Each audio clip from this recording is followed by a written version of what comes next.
I have football now. This man is still available. Have arm will throw. Football will travel. That's Aaron Rodgers, out at UCLA, putting in work with none other than DK Metcalf. Metcalf, of course, landed in Pittsburgh this offseason, adding a new dynamic weapon to the Steelers' offense. Rodgers, meanwhile, remains the most intriguing free agent quarterback on the market, and as his future remains uncertain, he has already visited with the Steelers. But could he land elsewhere? Could Minnesota be a surprise destination? Vikings head coach Kevin O'Connell addressed the speculation, acknowledging that Rodgers reached out to them and that the team engaged in some level of dialogue regarding his future. O'Connell emphasized that while those discussions were happening, he remained confident in the current direction of the team. He also confirmed that star wide receiver Justin Jefferson was aware of those conversations almost in real time, given their daily interactions. NFL analyst Louis Riddick weighed in on whether the Vikings made the right call in staying the course. He pointed out that their decision ultimately comes down to trust in their medical staff and their evaluation of J.J. McCarthy. The young quarterback, taken 10th overall in last year's draft, is still working his way back from a cartilage injury in his knee. If the Vikings believe he'll be ready for OTAs, minicamp, and training camp, then the franchise has every reason to commit to the player they saw flashes of brilliance from last preseason. Minnesota moved up to draft McCarthy for a reason. They saw a quarterback who, with the right support system, could develop into a franchise cornerstone. If that belief remains unchanged, then Rodgers becomes nothing more than a contingency plan, a break-glass-in-case emergency option. Minnesota's focus is on the future, and that future is McCarthy. Rodgers, however, remains linked to the Steelers. Pittsburgh underwent a complete quarterback overhaul last season, bringing in Russell Wilson, Justin Fields, and Kyle Allen. Now, all three are gone, leaving the Steelers once again searching for stability under center. The current room features Skylar Thompson and a familiar face, Mason Rudolph. Head coach Mike Tomlin was asked how comfortable he would be with Rudolph as QB1 when the team takes the field. His response?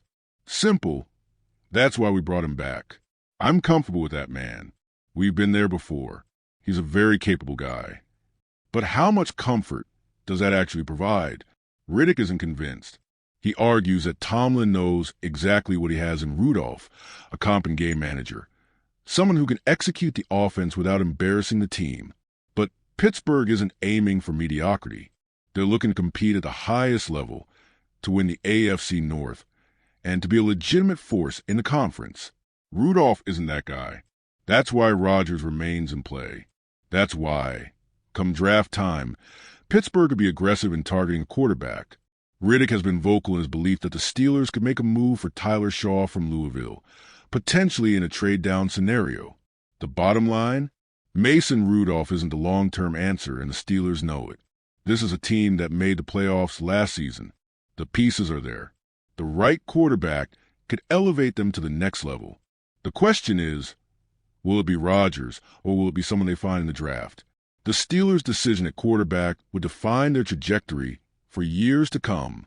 Meanwhile, another debate is brewing in the NFL, and it's set to come to a head.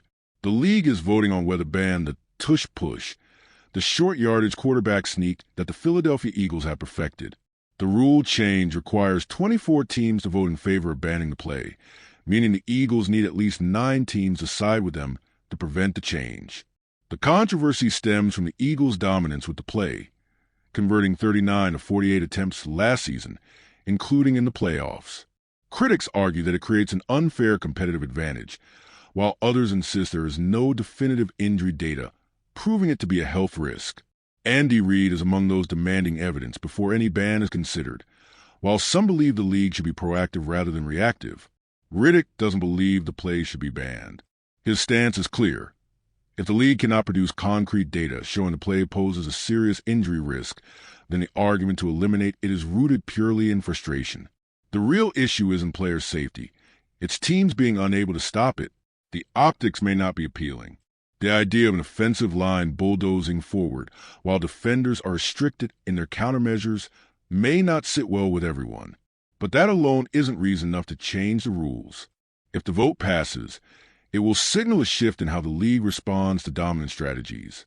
If it fails, the Eagles will continue to exploit their advantage, forcing other teams to either adapt or watch from the sidelines as Philadelphia powers through them again next season.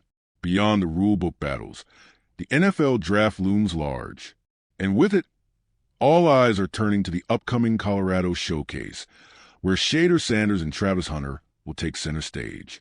Riddick is set to be in Boulder to witness the event firsthand.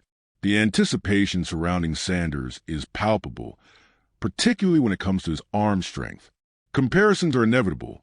Just last week, Riddick observed Cam Ward's Pro Day in Coral Gables, where Ward's arm talent was on full display.